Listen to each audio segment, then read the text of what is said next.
Hello and welcome to I Am Geek. This is episode 147. I am Ryan. I'm joined by my brother Chris and our good pal Katrin. And we are back tonight with a special guest. It's great. Tonight we have Mike Herman from Retrosoft Studios, who's coming out with a new game called RetroMania Wrestling. How you doing, Mike? Great, guys. Thanks for having me. I appreciate it. Hey, we're glad to have you here. I'm a big wrestling fan, a big video game fan. My brother works on video games. He's got a sniper on him right now, so he can't talk about any of the secret stuff that he's doing. That has nothing to do with my job. It's just I constantly have a He always sniper. says he's not. He won't even tell us what he's doing, like off the record or anything. Yeah, he won't. That I'll be like, bad. what are you doing today? He's like, I can't tell you. I was locked in a room all day. No, he's playing video games all day. Yeah. That's what all he does. And Katrin grew up as a wrestling fan, and he loves to play video games. So Yeah. this is like the best of both worlds. Yeah, absolutely. Yeah, so why don't we just start from the beginning? Tell us how this came to be for you, the RetroMania game. So, yeah, growing up, I loved going to the arcades. And one of my first memories of, I was a big wrestling fan as a kid. So I guess it started, probably wrestling came right around the same time video games started. I had an Atari 800 computer was the video game console we had at home. Somehow my dad won it at work or something, or I forget the actual circumstances, but that's what we got, and we got a couple games with that. So that was my first home video game console that got me into it. And of course, going to the arcades that were still pretty big, back. I'm going to date myself, but early 80s, we'll say around 82, 83, right before I guess everything crashed, but. I don't remember there being a video game crash, but I remember going to stores and being able to buy games for $1, which was awesome. So that was it. It was a great time as far as I was concerned. But arcades were in every restaurant, every hotel, and then right around the same time period, I started watching wrestling as well.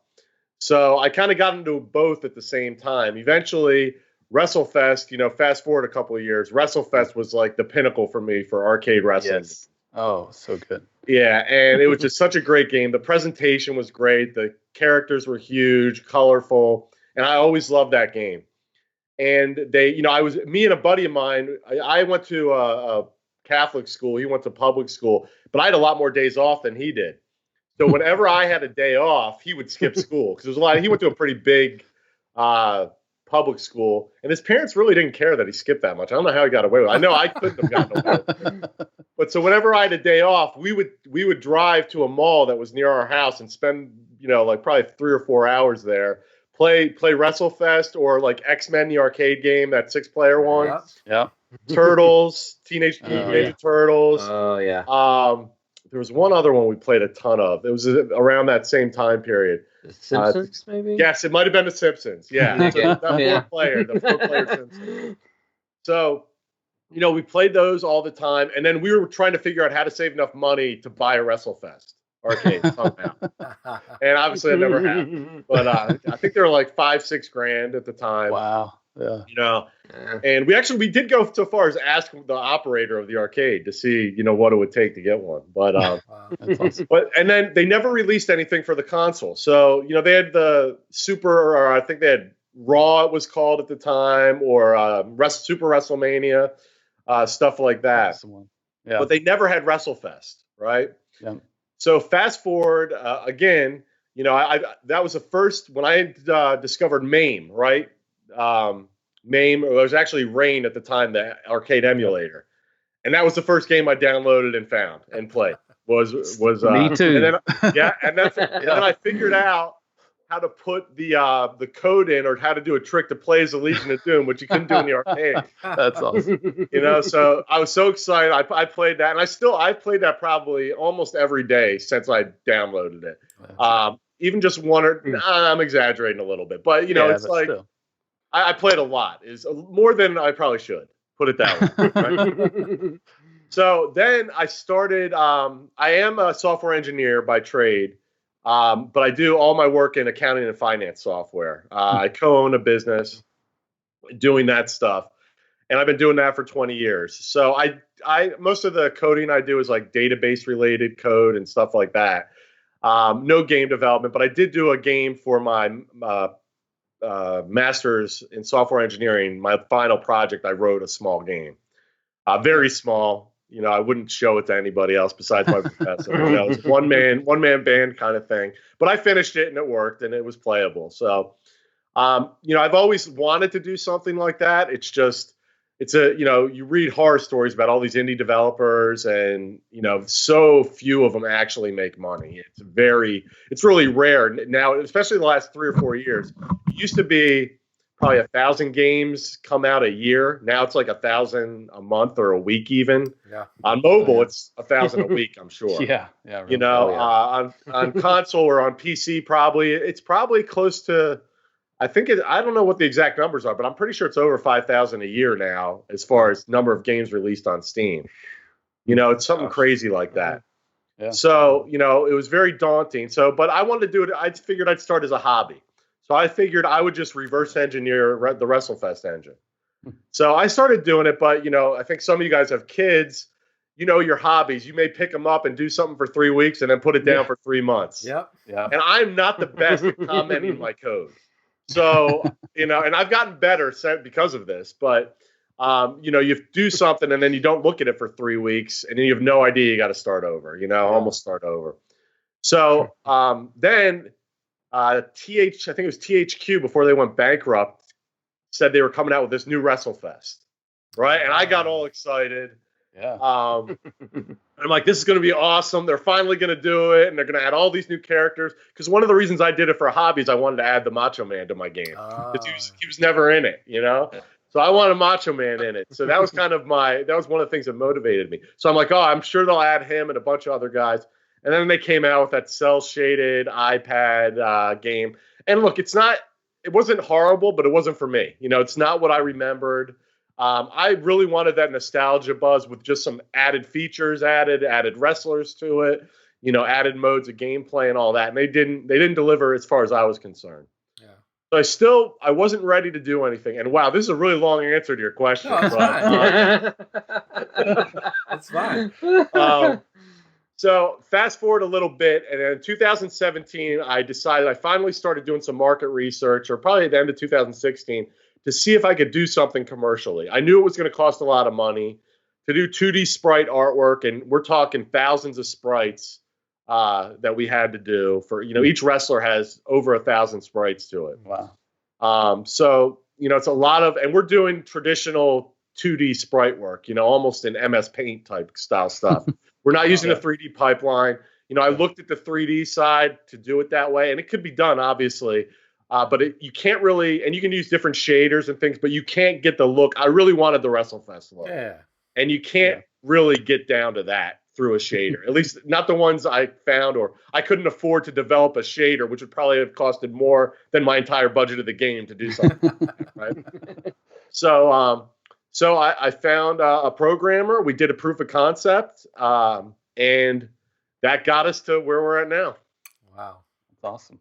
You guys started, though, with it being about with YouTubers as the wrestlers, right? Yep. Yeah. So initially, the idea of actually signing professional wrestlers was very daunting to me. Yeah. I've never done anything like that. Just not the celebrity status of them. I don't really view celebrities or anybody even like that as very approachable. So how would I get a hold of them and all of that? And I figured, well, YouTubers I could easily get a hold of, and I did. And, I thought they were going to be more, some of them were excited about it, but some of them were like, yeah, you can use me, whatever. It didn't really take me seriously. So I didn't get the enthusiasm back from them. And it's probably just me and my ego. I want, you want everyone to love what you're doing. You know what I mean? And it kind of fuels your fire and it fuels your passion for a project. And I thought, well, let me see what I can do. So I decided, let me see if I can get the Road Warriors. I did a little bit of research. I found out that the WWE, that's one of the few legends, that they don't own from the original WrestleFest. Or not under a Legends contract or anything like that. And I think it was due to some falling out that they had over, it might have been the CTE. I think there was a lawsuit or something like that. But there was some falling out there. I'm like, well, let me contact them. So apparently there's a bunch of agents or bookers online that you can go to that represent a bunch of wrestlers. And a lot of the wrestlers are for every agent, but those guys have usually their direct number and can get in touch with them. So I reached out to one of those guys, and pretty shortly I had the Legion of Doom signed. You know, I had the Road Warriors, and I was like, this adds validity to the project. Yep. And then I was like, all right, I can do this. Let's go. You know, and so then I kind of it switched from the YouTubers to, all right, I'm doing professional wrestlers now. So let's go. It would be funny to see some of the YouTubers get beat up by the Legion of Doom. That would be hilarious. What's funny, we got a lot of comments. This needs to be DLC. You got to do this. Yeah, for sure. So you know, think about who knows? If the game's successful, you never know who might show up. Yeah, it's like NBA Jam. They used characters from or people that worked on the game, right? They became characters. You know, so those never know. Yeah, maybe anybody to beat up in the game, we're more than happy. That's right. We'll be to join. You can beat us. You can beat us up. That's So how many characters are there right now? So we've announced 14. 14. We're gonna have 16 for our launch, and then we actually have 2 guys already signed to DLC. So we know there's going to be at least 18. And we are in talks with a couple other people for future, but we want to gauge interest. And I think, you know, we want to see what sales look like before we invest more in DLC. But, you know, so far our social media has gone from 0 into a year, and we're over 60,000 followers across all of our social media platforms. So that counts Facebook, YouTube, Instagram, Twitter, all combined. So I know there's some overlap. So that 60,000 may be a little bit inflated. But still, you know, we're gauging it from 0 to that. You know, at least we have interest, you know. And just the number of emails we get every day and comments, everything we post gets a lot of comments. So we're feeling pretty good where we're at right now. So we hope to be able to grow that roster in the future. There's so many guys I would love to add. And just, you guys know, growing up as wrestling fans, you know, there's a lot of the older NWA, Jim Crockett Promotion guys we can get. And some of the old WWE guys that, you know, were in that early to mid 80s that probably still own their name and likeness that we might be able to get a hold of. Yeah, that's the hard thing with especially people that were in the WWE. They like to buy up all the people's names and stuff, so it makes it hard to get them. Right. Because it's funny, like you'll see, like when a character leaves WWE or person, and then when they show up somewhere else, you know, completely different name. Right. So it's like hard. so we have Johnny Retro in our game. Yeah. So he was Johnny Nitro, Johnny Mundo, Johnny Impact, and is now Johnny Retro for us. Yeah, I saw that. I was like, I bet I know who that is. Yeah, and then he signed. It's great. He went right back to WWE. So we do have a WWE. There you go. A former version of that WWE star in our game. Yeah, and you got Nikita Koloff. That's awesome. Yeah, that was awesome. And I'll tell you, I met him. I just met him for the first time back in November. So we had signed him before that, and a coworker that works with me by the name of Mike Archer actually used to work with the WWE and worked at Acclaimed and worked on some of the Legends of Wrestling games. So he knew Nikita, so he got us in, and it was real easy to deal with, super down to earth. But my real memory of him is, you know, if you watch this back then, he was famous for clotheslining the guy who was interviewing him with a chain in his arm. And I remember watching that as a 10-year-old kid and being like, I don't really want to go near. That's the only time I really remember. That's what I remember him as. Yeah. And those crazy, he kind of had those bulging eyes out of his socket when he did interviews on purpose, you know. Yeah. He's a scary looking guy. And but I met him, super nice guy, really down to earth, you know, easy to deal with. And that in that case, we really lucked out because all the guys on our roster have been great, have been super awesome. No one, you know, has a big ego, it seems, on our roster, at least to the extent that I've gotten to know. Some of them I've gotten to know a little more than others, but it's been really fun. Yeah, you got a really good mixture. You've got some young stars, and then you've got some that's been around for a while, like Nikita, and then you've got like factions. I mean, you got the BWO. I mean, I mean, when I saw that, I was like, "That's hilarious." I haven't thought about them in years, but they're here, and that's so cool. Yeah, so I live in like right outside Philadelphia. So ECW was huge. My buddy still has I think he took a cookie sheet to one of their shows, and somebody used it, and he stayed around afterward and retrieved it, and still has it to this day. That's so funny. So if you haven't seen ECW, Chris, I saw a little odd look on your face there, but that was the norm back then. Yeah. But the BWO is awesome. I've gotten to know Stevie Richards, Big Stevie Cool, pretty well the last couple months, and I've gotten to know the Blue Meanie really well too. So great, and I know if I've traded a few emails with. I don't really know him that well, but they were psyched to be in it, and this is the first time they've appeared in a video game as the BWO. That's so cool. So we were the first ones to put them together like that. There you go, Chris. You might like Blue Meanie. You could, that might be your guy in this game, Blue Meanie. I like the name off the bat. Blue Meanie. I'm all for that. I think the cookie sheet, going back to that, is one of the funniest things that has been used as an object in a wrestling match, because they'll pull them out from under the ring, and you're like, why is there a cookie sheet under the ring? Not a very deadly weapon. There's usually one under there. Yeah. Cookie sheets and kendo sticks. You never know. Yeah. They gotta eat too. They gotta bake. I mean, kendo sticks. Yeah, kendo sticks was another one. There's always like a kendo stick under the ring. I'm like, why did they put that? Why is that there? But it's there. Sledgehammers. You can kind of understand a sledgehammer or a chair, right? Because they might use the sledgehammer to put something together. Put the ring up, maybe. Yeah. And then you've got some youngsters. You got Jeff Cobb. Yep. Who I became familiar with it was a wrestling promotion on Amazon. Underground? No, it was on Amazon. It was, I'll have to look it up. A guy that I know made this like show for Amazon, and basically he invited all these wrestlers in, and they had a tournament. You talking about Dojo Pro? Dojo Pro, yeah. Oh, yeah. Okay, yep. And so that's where I became familiar with Jeff Cobb, and he's blowing up now. So you've got. We signed him at the right time. Yeah. And then and then we have Zack Sabre Jr. is another younger guy. He does a lot of work in the UK, but he's had appearances in Ring of Honor and other places as well.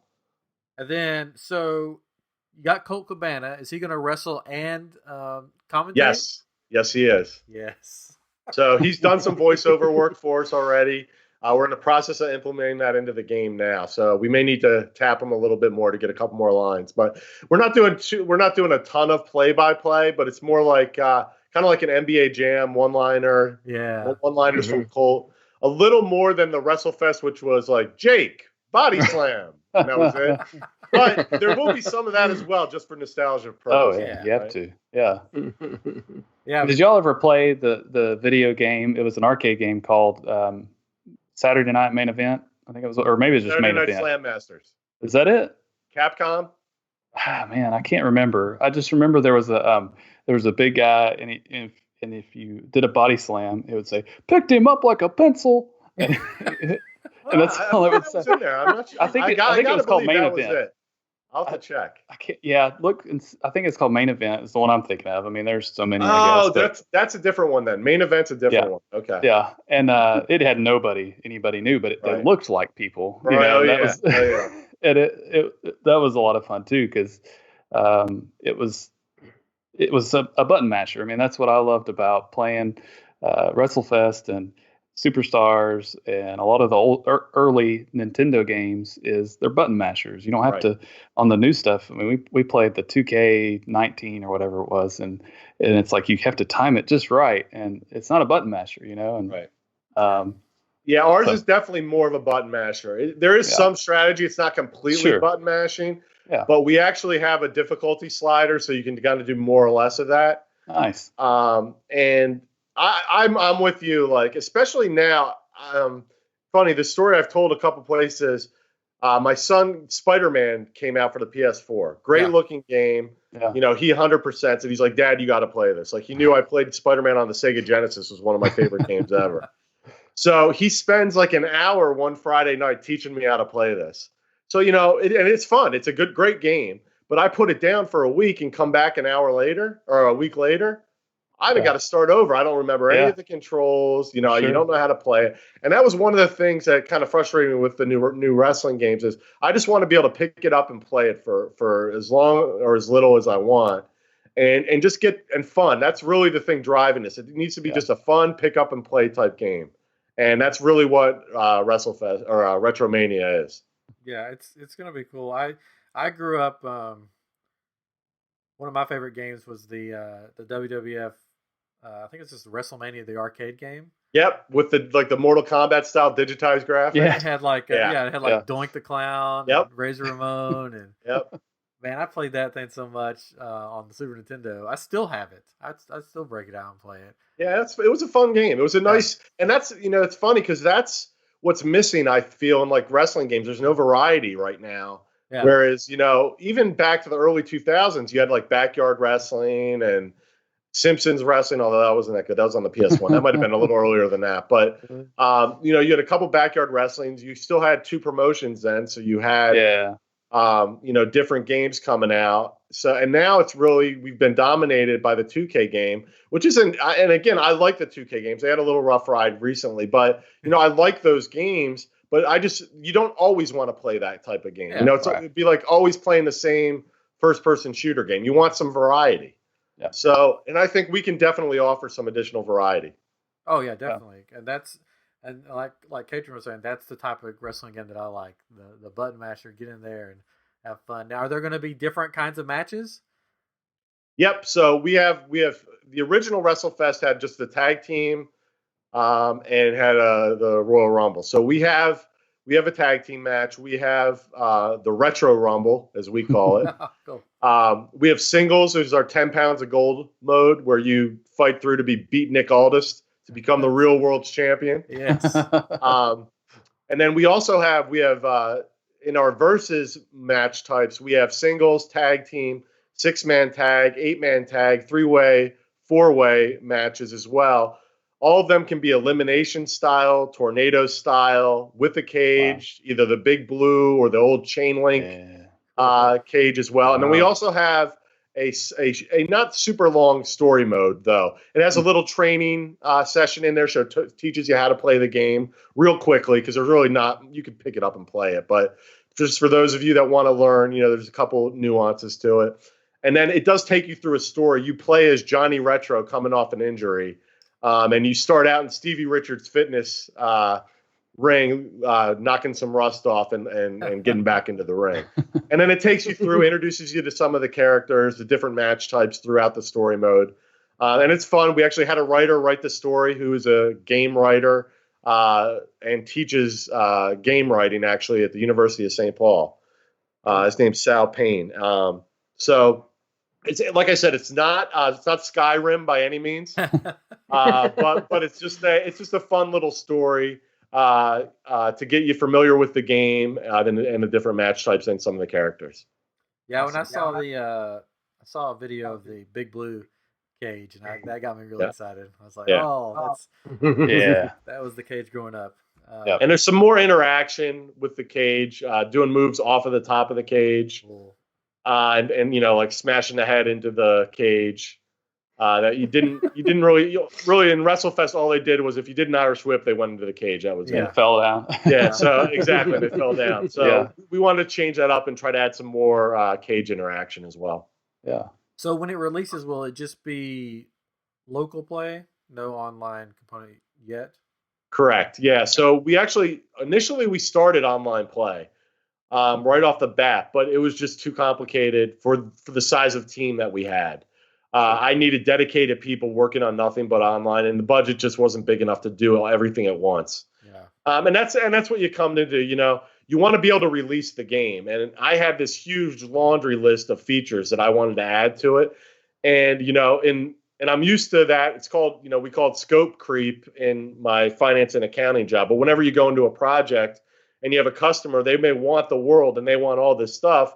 And then you find out how much all that stuff's going to cost, and you find out how long it's going to take to add all that stuff, Yeah. So we had to scale it down to something that was manageable, could be completed in in somewhat of a time. We are delayed from what we first said. We first were trying to launch first quarter of this year, and we're pushed back to July. And I'm hoping we hit July, but it could get pushed another couple weeks. But I feel pretty good. We're at least in the ballpark as far as when we said we were going to release it. And, we have to keep that in mind. So there's a lot of stuff that I would love to add more, online being one of them. And like I said, we laid the groundwork for that, and we're going to come back to it. Yeah.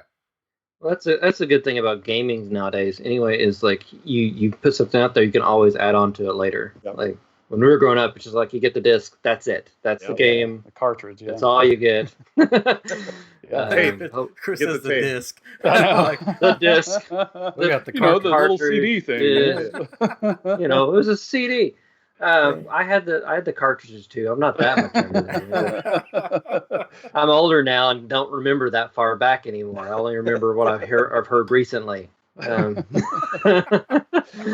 yeah, that's another thing as we're going through this, we're trying to get as many of the kinks worked out, obviously. But the good thing is if you do miss something, there's an opportunity to fix it pretty quickly. Oh, yeah. So Mm-hmm. I can't imagine, though, the developers years ago, just like, you're done, you're done. Yeah. And I guess that's how Yeah. ET happens. Goodness. Yeah, that's how ET happens. That's all right.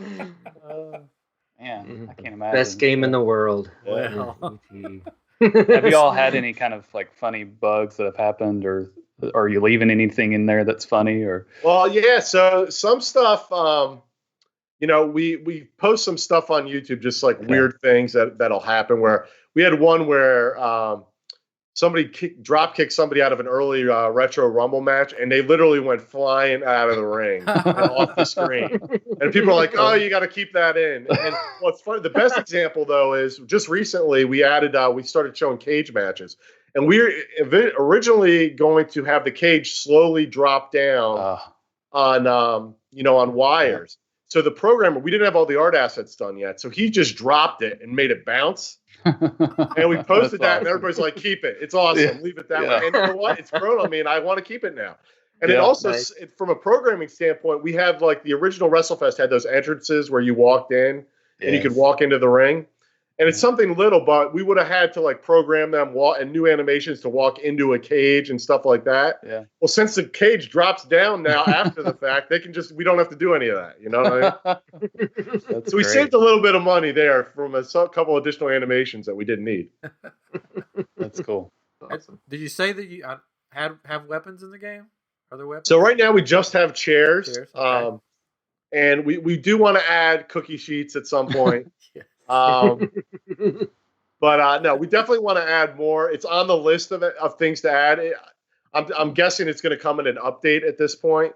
We definitely got chairs in that can be used outside the ring now. But I'm envisioning like a hardcore DLC where we add a bunch of more weapons to the game, and maybe a hardcore match with like barbed wire. We actually have some art assets done for a pretty cool ring.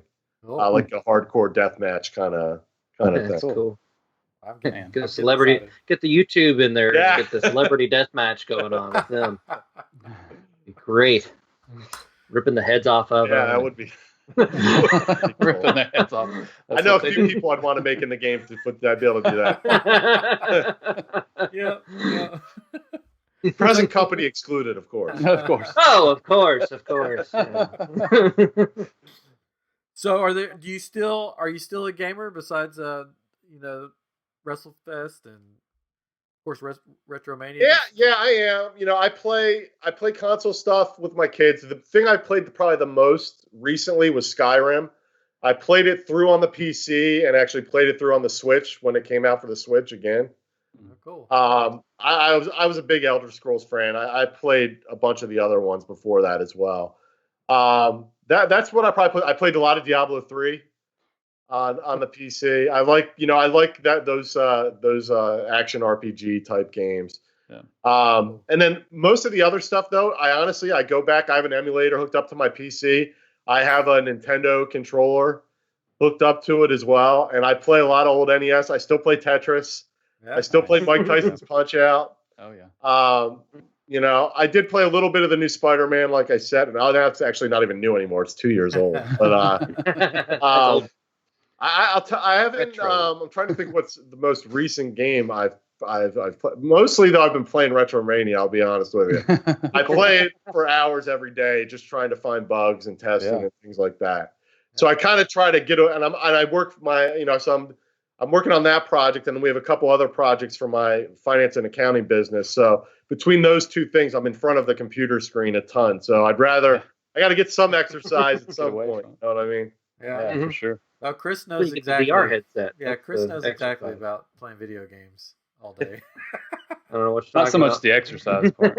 Not the exercise. I don't know what you're Not talking the about. exercise part. I don't know what that is. That's some newfangled word. So you grew up watching wrestling. Who were your favorite wrestlers growing up?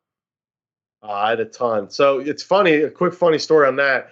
So the first time I saw wrestling was WWF at a sleepover. My friend lived a house away from me, my best friend, or my two best friends, really. They were brothers. And I went over there and I saw wrestling for the first time, and it was Junkyard Dog, Magnificent Morocco, Hulk Hogan, and these guys, and it was awesome. I fell in love instantly. I loved it. So the next Saturday, I was home, and I tried to find it, and I couldn't. Eventually, I found it at like 1 o'clock at a different time, and it was NWA. Jim Crockett Promotions was on, and then I saw Magnum TA, Dusty Rhodes, the Four Horsemen, Chief Wahoo McDaniel, and all these other guys. So I figured out the time, and I just kept watching that one because I think Kung Fu was on, which I also liked. Was on like right after that, so I would watch that wrestling and then Kung Fu or something. And so so then I would talk to my friend, and he's like, "Did you see so and so like Junkyard Dog's match?" I go, "He's never on the show I watch. Didn't he retire or something?" I'm like, "I saw the Rock and Roll Express though beat the Russians for the tag championship." And so I did watch a lot more NWA probably initially, but then once I figured out, as a 10-year-old, what times things were on, and figured that out for myself. I watched both. I love Jake the Snake Roberts. Oh yeah. Hulk Hogan. I loved Hogan. And everybody. When you're 10, you love Hogan. Yeah. I hated Piper. Loved Mr. T because I was a big A-Team fan. Yeah. Oh, yeah. So whenever Hogan guest starred on the A-Team, it was my favorite episode. Yeah. But and then up through Sting, through into WCW and those guys. There you go. There you go. There he is. Ryan's favorite. Yeah, I like Surfer Sting more than Crow Sting. Oh, Surfer Sting is my favorite. Yeah, definitely. Favorite Hands wrestler down. of all time, Surfer Sting. Oh. And yeah, Barry Windham and Mike Rotunda, the U.S. Express. I love that tag team. Yeah. And I totally bought. The guy Johnny Valentine rubbed his cigar in Barry Windham's eye, forced him to retire, and then he was gone from the WWE or WWF at the time the tag team broke up. And I thought, as a kid, well, he must have retired, yeah, and then and I still remember. I'm trying to think. I think it was Smash looked a lot like Crusher Khrushchev from NWA, and it turns out it's because they're the same freaking guy. You know what I mean? So, then that's when I started kind of catching on a little bit, or at least I thought I was.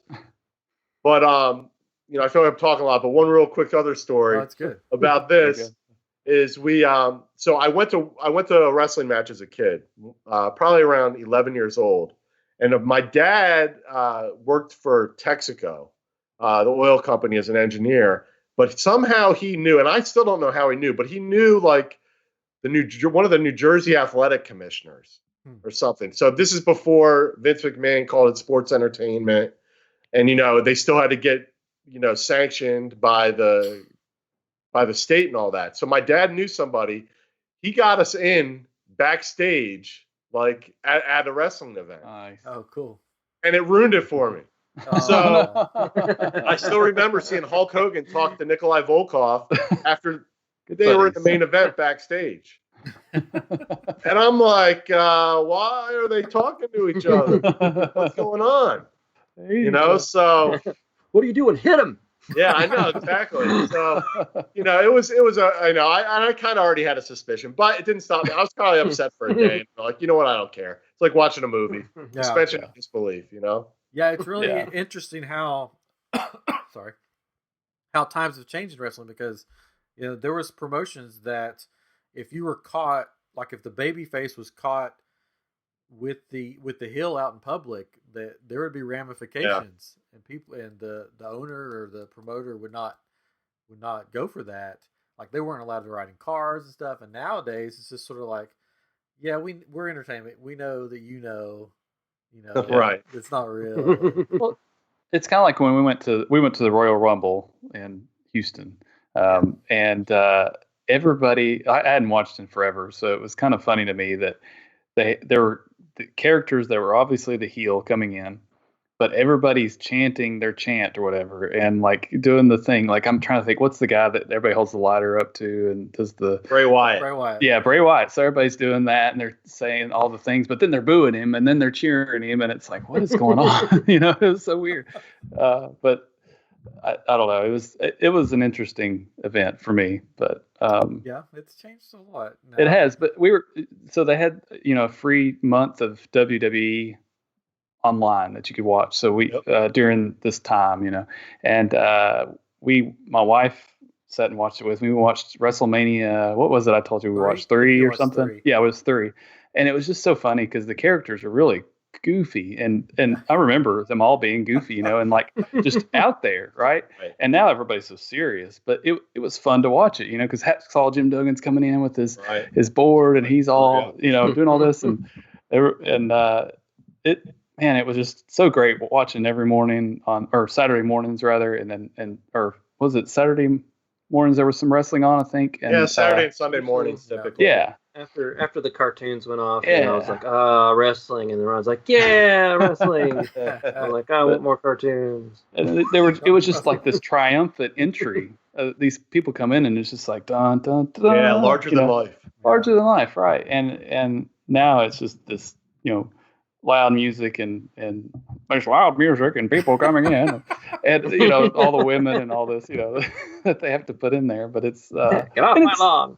It was enjoyable when we went to the Rumble, I guess, to a point. But I just have a lot of great memories watching all those matches and just looking forward to that weekend show, you know, that was coming on TV. Well, it's funny because I went back and watched, because you said you watched WrestleMania 3, and I had seen, you know, that forever. So I went back and watched it, and I sort of had the reverse, because some of the finishing moves and stuff, it was like, oh no, it's a clothesline. He's out for good. Oh, it was bad. It's like now it's like terrible. Now it's like, you know, he did 6 flips and he's still in it and all this stuff. So and he kicks out. Yeah, and he kicks out. Yeah. Well, I mean, that was the knock on WWF back in the day, is that it was kind of fake, or more fake looking to me. Yeah. But WCW was the one that they were technically great, you know, and like NWA, that looked great, and they looked did more real. It was more real, but it was more about the pomp and circumstance, you know, with WWF, and that made it fun. But it also was fun to watch WCW rather, because again they were doing all those cool technical moves, and it, you know, it got better on WWF, of course. But I was a big WCW guy, and I remember like even before like Nitro and all that stuff, that's what I would watch a lot of. And I remember that at one point, I forget who it was that was like in charge, like if you want to call it that, on the TV episodes. But he said that he was banning mats from ringside because this is real. This isn't like it was Bill Watts. Yeah, Bill Watts. Yeah, this isn't what they do up north. You know, this is real stuff. We don't need those. And so it's just like, good gracious, they're gonna kill themselves. Right? Yeah. Yeah, they had those nice mats on the floor back then. That's probably why I didn't watch this stuff, because I was afraid anytime, Ryan, you saw them do something, you wanted to try it on me. You got to, you know. So I was probably a little too afraid to really watch these shows because I was hiding. I remember my friend DDT'd his brother, his little brother. Yeah, he was seeing stars. I bet he had a concussion now, but you know, when we were kids, you didn't really know. It wasn't on the concrete or anything, but he still. I'm fine now. Everything's fine. Okay. I wrestled in high school. Not professional wrestling, but you know, Greco-Roman or whatever you want to call it. Right. And this new guy came in and he wanted to be a wrestler, but he was confused about Professional high school wrestling versus professional. So they paired him up with me, and I double legged him, picked him up, and he thought, I'm going to DDT this guy, and he DDT'd me into a cinder block wall in the practice room. Oh my And gosh. I got a concussion, and he was immediately ejected from the building. But yeah, it's just You're out of here. yeah, you're out of here. But Look it off, street. But yeah, I mean, just looking at the videos that you have on YouTube for RetroMania just sort of brought me back into the day of watching wrestling as a kid. I'm so looking forward to it. Like I said, I grew up watching WCW and Sting. I love Sting and sort of that the Surfer Sting, the colors, The real Sting, and the fun, and so watching all these videos that you guys are doing brings me back to that. So I'm glad you're doing it that way and not doing it the way that they're doing game. Yeah, well, 2K. even if we wanted to, I don't have the budget to do it that way. So, yeah. But the thing is, I didn't want to do it. I wanted a 2D game that I could pick up and play. And that's really what it came down to. I love the look. There's a lot of nostalgia for it, but I'm having my kids play it. I actually put two of my 3 kids test it now, almost daily, due to the situation we're all in right now. So. Yeah. They've been great doing bug testing and logging them on our website. We use Trello to log all our bugs, so they've been logging bugs for me. But even I'm hoping we can catch on because I've had their friends play it, and we've had a lot of kids play it at. We've been at PAX East, and we were at Too Many Games, which is out in Philadelphia near me. And we've gotten a couple hundred people have played it, and a lot of kids have played it and really enjoyed it. So, you don't need the latest graphics all the time to have fun playing a video game. And that's really what I'm hoping people see. Yeah, no, definitely. I think I play more games on my phone than I do on the console just because it's right there. And they don't have great graphics, but they're fun. Sorry?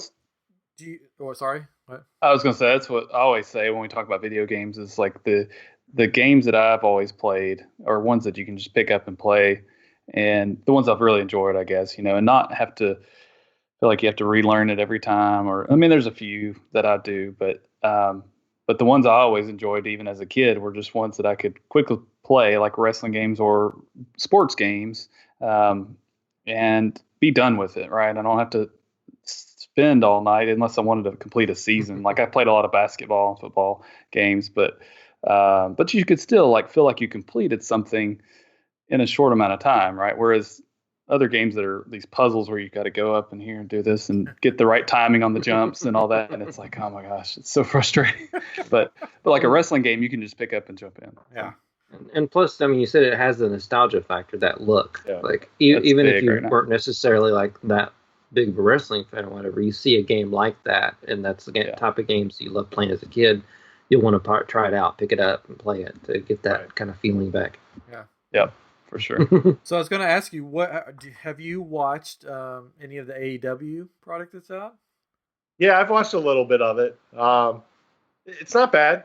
I like it. I think I'm a little part. I don't like 2-hour shows. I have found. So I like the NWA, the Ring of Honor, stuff like that. Just because 2 hours is a long, big commitment to me. Yeah. But I definitely follow it. Like I follow what's going on. I follow the big matches. I find myself cheating a little bit and watching the highlight shows on YouTube. Yeah. More than actually sitting through and watching everything.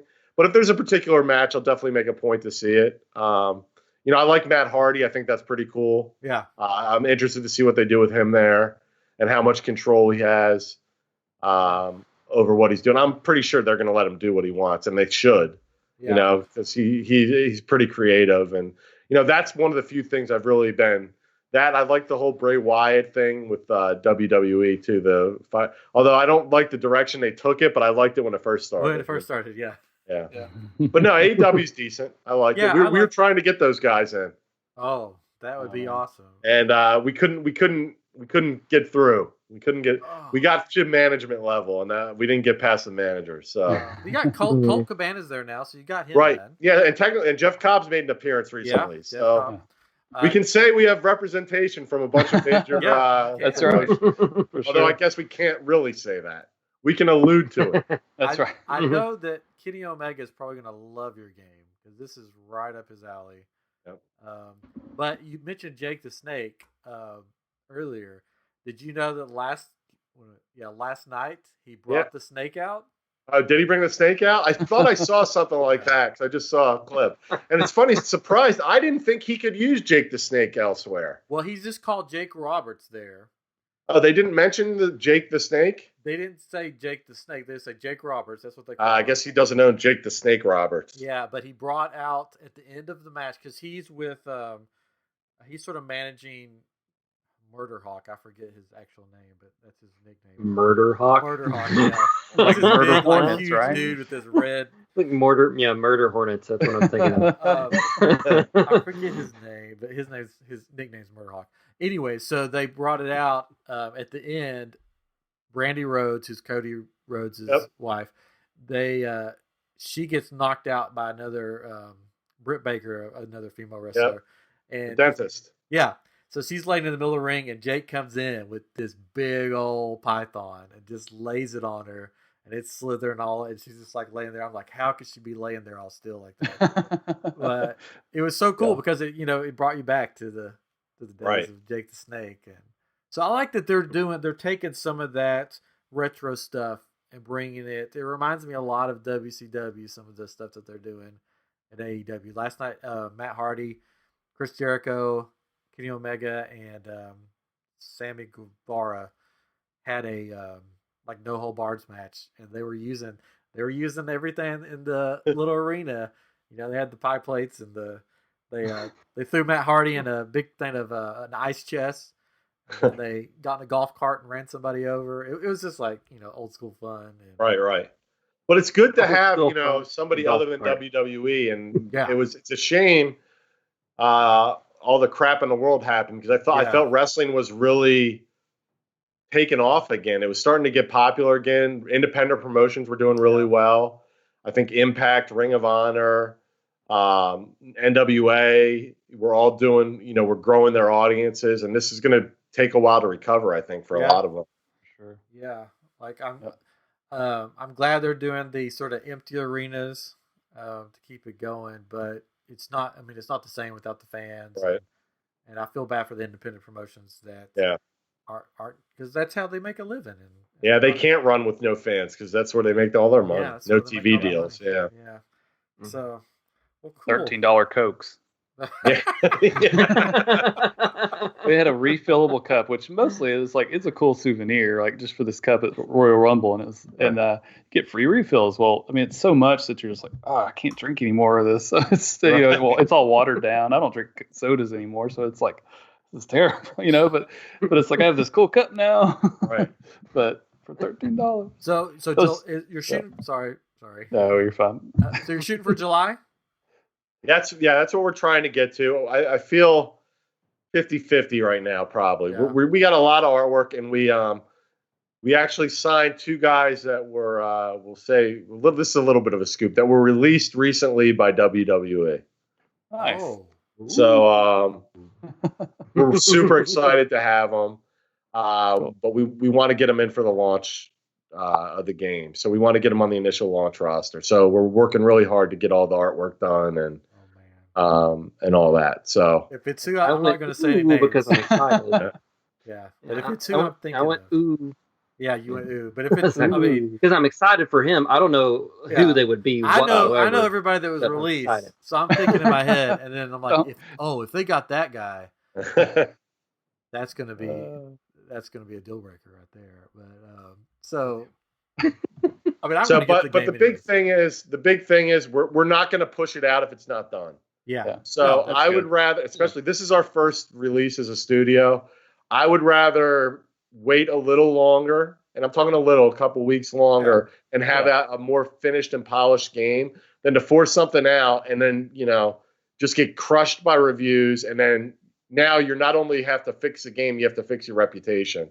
Yeah. You know, I think it's easier to forgive somebody waiting a little longer to put a better product out there than it is somebody that just puts it out there because they need to make money. You know what I mean? Yeah. So the fans will appreciate that so much more. Yep. Yeah. And especially recent history shows, you know, like I think No Man's Sky is a classic example of how not to release a game. They promised the moon, right? Yeah, promise. And it's taken them, 2-3 years now to get where it should have been. And it's actually a good game now. Right. But, you know, now it's not only just the game they're fighting, it's they're fighting their reputation as well. Yeah. For sure. Well, I think 2K is not releasing a wrestling game this year because of the horrible game that they released last year. Yeah.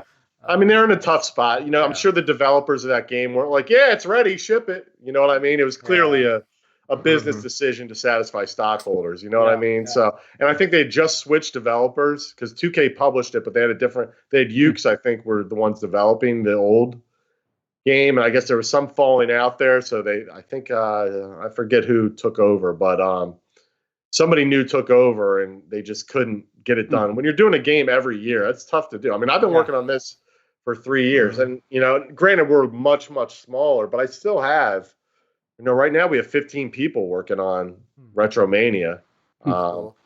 It's mostly artists. I mean, like, I think 12 of the 15 are artists. So it's just people pumping out pixels right now. You know, we're pretty much done with the gameplay. Now it's just finding bugs and pumping artwork out. So cool. So do you think you'll have like merchandise coming out for it, like T-shirts, posters? ProWrestlingTees.com/Retrosoft Studios right now. There's a couple shirts on there now. The proceeds go to either charity. Part of it goes to charity. Part goes to the wrestlers. Retrosoft Studios isn't taking any of it. Oh wow, that's cool. So we have a couple shirts up. I think everybody will have a shirt up there within the next couple of weeks. But now we have the Road Warriors up there. I think there's a House of Hardcore shirt and a Collage shirt up there now. It's still in the same style of the game? Yeah, so it's similar to this. Oh, nice. This is Zack Sabre Jr. I have up here. Very nice. So it's the same. Yeah, it's the same. That's the style of the same stuff we have on our website, and is the style of the shirts. Well, I like the style. It's very nice. Yeah. Ryan's gonna have a whole new wardrobe now. We'll get you one, Chris, you can wear. We'll get you a blue meanie shirt or something. I'll take the blue meanie. I love the name. Just for the name. Well, do you guys have any more questions? We do have a comment. Oh, we do? Oh, cool. Yeah, Winchester commented. He says, from the ages of 6 to 8, my parents would use their tax refunds to throw a huge party for the entire small town out in the country. One year we had wrestlers come as entertainment. It was so weird seeing them outside the ring, just enjoying life in casual clothes and getting along with one another. There was so much charcoal to get rid of the smell. Their dressing room was in our basement. That's pretty cool. That's cool. I want it. Yeah. I want that. My birthday's next week. I just want wrestlers just to come. Wrestlers. Hang out. Yeah. It's 6 feet apart. 6 feet apart. Right. Yeah, I did. Well, when I had mentioned I was at that wrestling show, one of the other wrestlers I met was George Animal Steel. Oh, cool. And he stayed completely in character and was pulling my hair. And my dad couldn't get, this was before digital phones and everything. Yeah. So my dad's fiddling with his camera, trying to get us in focus. And meanwhile, the whole time, he's yanking on my hair, staying in character the whole time. A couple of years ago, I went to a pro wrestling fantasy camp done by Booker T. That's Booker awesome. T. He was there. So we got to hang out with them. But, oh, man. It was like a bunch of 20-year-olds, and then me, I was 40. So they gave me the nickname Father Time. And I did all the moves with them and stuff. I hung in there. But after the next few days, like I couldn't walk. I can't imagine doing that. Oh, man. It's crazy.